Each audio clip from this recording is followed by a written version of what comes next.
Welcome in, everybody, to my 10 takeaways from Week 4 of the 2021 CFL season. I'm really excited to get into it, but really quickly before we get started, if you want to support the channel, the best way to do it is by hitting the like button and subscribing to Ussie's Huddle for more CFL content just like this. Really helps me out, and I really appreciate it. And with that said, let's get into talking about this week, which only had 3 games this week because of the canceled or postponed game between the Elks and the Argos. So I'm not going to cover much about that whole situation in this one. Let's just hope that there's a rescheduled date soon for that game.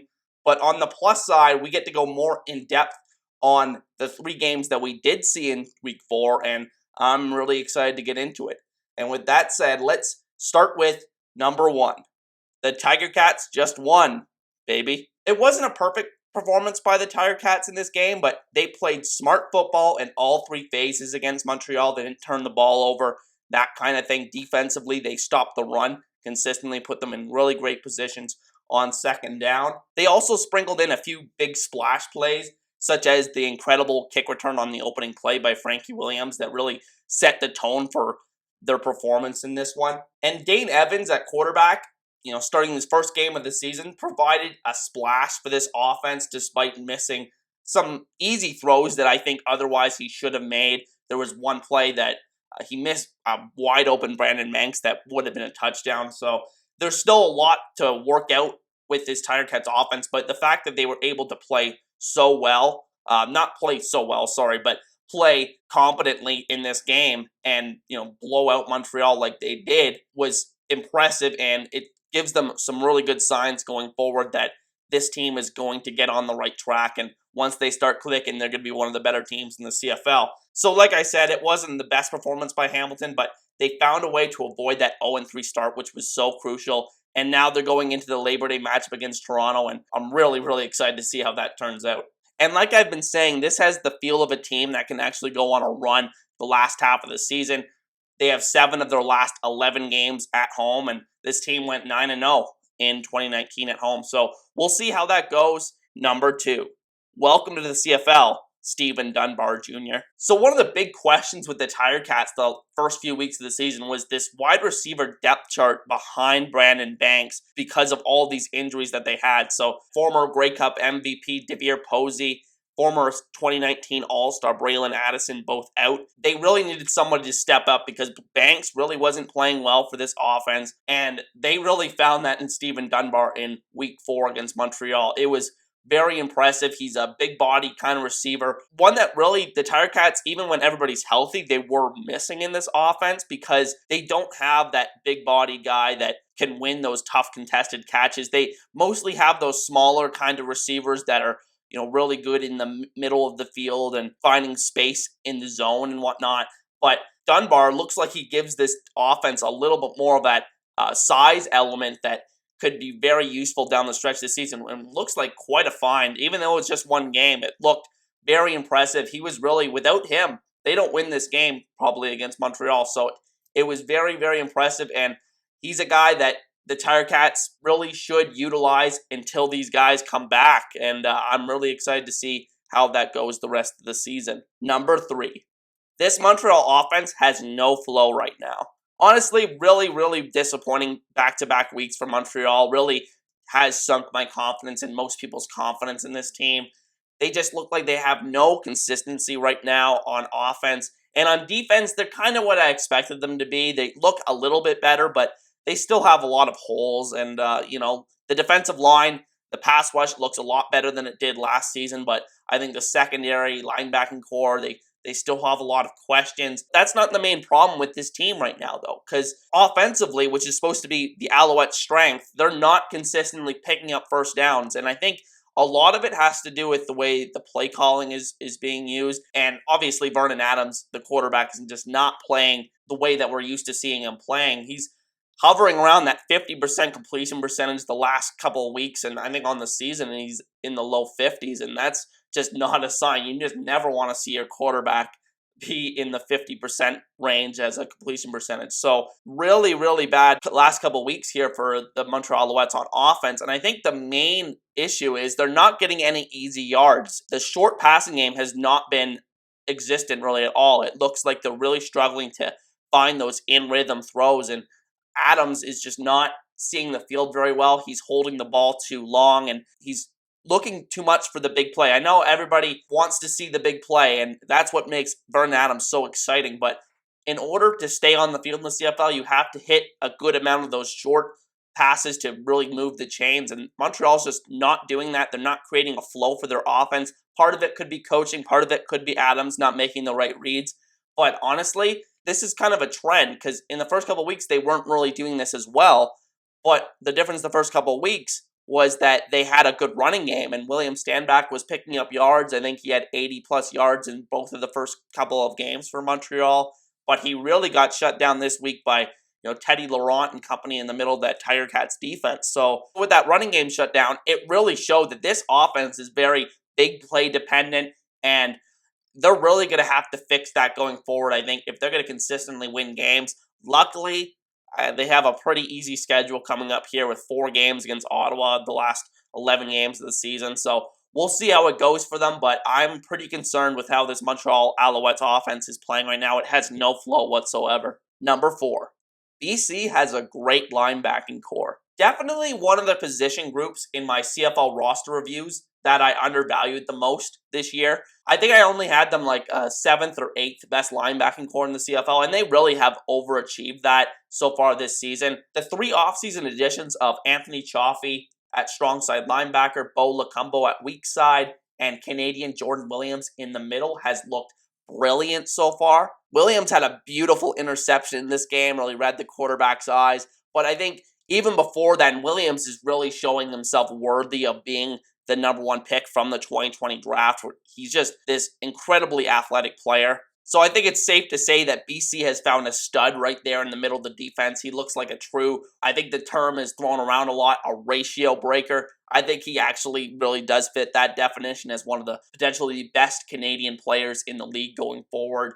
He just looks incredibly special out there. And then Bo Lacumbo at weak side linebacker is honestly playing the best I've ever seen from him on a CFL field. He just looks so comfortable in this scheme at weak side linebacker. He's always kind of been a tweener between a linebacker and a safety, but he's really, really finding his groove here in this defense. And I think it's because he has such great players around him that he's able to settle into a role that he's very comfortable with. He's playing coverage at a level that I didn't really think he was capable of so far this season. So I'm really, really excited to see how he continues to do that going forward, but it looks like a great home run addition there for Lacumbo. Also, Chaffee at strong side linebacker was a really good player for the 2019 REDBLACKS, and he got an NFL contract just because of that with the New York Jets, but he's just a really good coverage guy, and he's really made a big difference to this unit that really looks like one of the best linebacking units in the CFL so far this season. So I'm really excited to see how this BC Lions linebacking core continues to establish themselves as one of the elite units in the CFL the rest of the season. Number 5. Shaq Cooper's speed gives the Lions offense a new dimension. So Shaq Cooper, running back for the BC Lions, missed the first couple of weeks of the season with an injury, but ever since he's gotten back, you could see, especially in this Week 4 game this week against the REDBLACKS, that his speed is what really will separate him from the other backs in this offense. You could tell that just the overall elusiveness and the speed element is just so much higher there with Cooper than it was with a guy like James Butler that they brought in. I think that could make this BC Lions offense so much more dangerous if they can establish a home run potential player in the backfield. I think that's going to make a huge difference, and you really saw it against the REDBLACKS in this game. I was saying this way back in the offseason when they originally signed Cooper, that Cooper has shown a lot of potential in the few opportunities he got with Edmonton over the past few years, and he might be one of the fastest running backs in the entire CFL. So I'm really excited to see what he can bring to this offense going forward, but I think that speed just gives them another element to use if they can incorporate that in the receiving game as well. That could be a huge boon for this BC Lions offense that hasn't really fully hit its stride yet. It has a lot of pieces that are looking really, really good. So we'll see how it continues to go going forward. But I think Shaq Cooper brings a new element to this BC Lions offense. Number 6. Ottawa might be in for a repeat of 2019. So this REDBLACKS team, I've said this for like 3 or 4 weeks in a row now, but it's basically exactly what I thought it was going to be going into this season. I thought the defense was going to be very respectable, a very good unit, keeping them in most games throughout the season, and that's basically been the case so far this season. They really fought in this game against the BC Lions, really kept them in the game for the most part, but this offense just looks dreadful. It looks like easily the worst offense in the CFL. Every other offense in the league has really shown sparks and flashes of being very good. Like, a lot of offenses are struggling right now, but the Red Blacks' struggles are just on another level right now. And it just looks exactly like it did in 2019. It looks like a very talentless offense. I've seen people blame everything from Matt Nichols, the quarterback, to the offensive line, to the group of receivers for this offense's struggles. But what that tells me is that this offense has severe talent deficiencies across the board. Things like dropped passes, miscommunications on the offensive line, and a lack of downfield element were all on display versus BC. These are all reasons why they're really struggling this season, and I don't see how this really turns around anytime soon. I don't think there's going to be a sudden talent influx to this offense, which I think is what's going to be needed for this offense to take a significant improvement the rest of the season. I think Matt Nichols is probably still the best option that they have, even though I would like to see what Dominic Davis would do with a second opportunity, but he looked dreadful in 2019.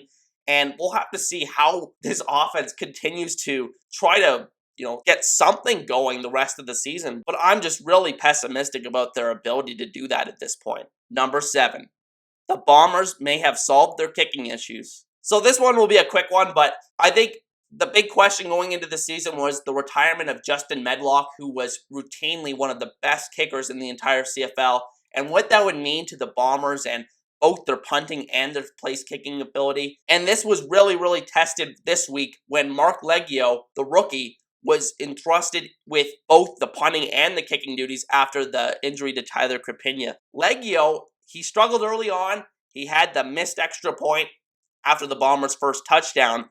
But after that, he was 4 of 4 on field goals. And what does that tell you? That he can bounce back. Honestly, the biggest thing for a kicker is just showing that he can bounce back. I'm a Buffalo Bills fan. We had a rookie kicker last year named Tyler Bass. He missed several field goals in his first couple of attempts, but he really, really stabilized himself through the rest of the season. He showed that mental toughness, and that's so important for a kicker to really respond to your mistakes quickly. And Leggio definitely did that in this game. That was just a very, very clutch kick, hitting the game-winning field goal. Obviously, there's the big controversial time count violation that was called, but I think Leggio responded. He hits the next one, and it was an important thing for the Bombers to really have confidence in this kicking situation going forward. There's a couple teams that are like, oh, if we're ever in a situation where we need a field goal, it's going to be pretty dicey. Like Hamilton, I didn't really mention when I talked about them earlier in this video, but I think the Bombers feel pretty good today about their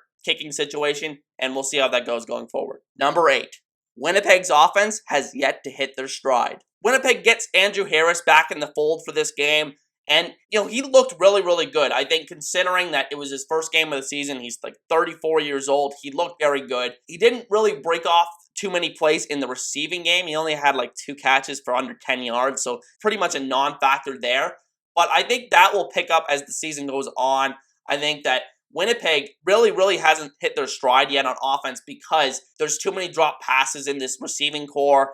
There's just not enough of a flow in terms of their passing game. But I think they're hitting enough big plays. And the fact that they're bringing in Namon Roosevelt that they just announced the other day is going to really help this second down conversion in this offense because Roosevelt is one of the most sure-handed receivers in the entire CFL. So I think that's going to be a really big addition for this team. And I think as Harris continues to get healthier and more into the flow of this offense, I think we're going to see this Winnipeg offense start to put up some 30-point kind of games that will make them an even more dangerous team to play down the stretch. So I think this Winnipeg's offense is just getting started and that they're going to hit their stride in the next few weeks. But please, catch the damn ball. Number 9.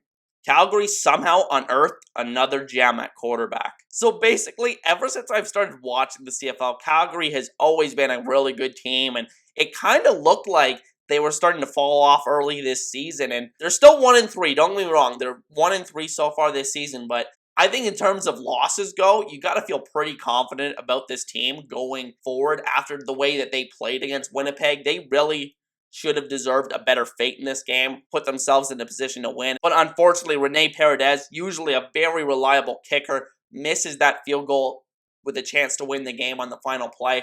But I think Calgary feels really good today. I think at 1-3, they still have very much a chance to go into these Labor Day games against Edmonton and find a way to come out 3-3. And like the way that they're playing right now on defense, offensively, it looks like they're finding a groove. And speaking of finding a groove, let's talk about Jake Maier, who just looks like an absolute, I don't want to say stud so far, but he could obviously play at the CFL level. It's really become apparent the first couple starts of his career. He was a perfect 16 of 16 in the first half versus Winnipeg. He was super poised when facing the pass rush, and he stood strong in the pocket and made several high difficulty throws in this game that really impressed me. There was one that, he had to hold the ball a little bit. He had to step to his left, and then he hit Hergy Mayala on a beautiful field side throw right on the sideline. It was a beautiful throw that Maier made there, and there were several ones, especially on that final drive. He really was just dropping dime after dime into tight windows, in rhythm, and it was just really impressive to see. He deserved to win this game, honestly. He was very, very efficient. I think he was the better quarterback in this one. Calgary looks to have found yet another passer capable of starting in this league, and it will be fascinating to see how Maier continues to play until Bo Levi-Mitchell comes back from injury. And Bo Levi-Mitchell is rumored to have been ahead of schedule in his recovery from his broken leg, and we'll have to see what happens when he comes back. But there's no question that Bo Levi is getting his job back because of who he is. If this is anybody else in the CFL, there's a possibility that Maier upsets him and, takes over the job full time. But Bo is just such an established guy, and he's been the best quarterback in this league for a while. Maier, it could be a very similar situation to what we saw with Nick Arbuckle, where he raises his stock with a bunch of big performances, and then Calgary could flip him at the draft or whatever this offseason. So I'm going to be really, really excited to see what happens with Maier, and I'm really interested to see if he can continue to play at this level. But Calgary looks like they found another gem at quarterback. Number 10. Everything out east will be determined by those 2 4-game series. So as many of you have probably noticed, this first month of the season has been heavily weighted by cross-conference games between East and West teams. And I think as we go forward, I think the real separation we're going to start to see in the standings is through all these divisional games we're about to see. And honestly, I think out east in particular, out west, we're going to see a similar thing happen. But I think the dramatic thing what's going to happen is in the east when Hamilton and Toronto play 4 times, and Montreal and Ottawa also play 4 times. Hamilton and Montreal, for example, they only play twice. Hamilton plays Ottawa twice, and I think that's how it goes. But I think those 4-game series against those particular opponents for those teams out east are really going to decide where these teams finish this season. And we get to see the first of each of these matchups next weekend, and I'm really excited to see how that plays out here on Labor Day weekend. There really hasn't been a team out east that has gotten off to a super hot start, like a 3-0, 4-0 kind of start. So now that divisional games are going to come in bunches during the stretch run, we're really going to see the teams start to separate themselves in the pecking order. It should be quite the race to follow, and I'm really, really excited for it. But that is going to be the end of today's video, ladies and gentlemen, and I want to thank each and every one of you for watching. Once again, my name is Jason. If you want to support the show, the best way to do it is by hitting that like button and subscribing to SC Subtle for more CFL content just like this. Also, be sure to let me know in the comments what you take away from Week 4, and with that said, I'll see you guys next time. Peace.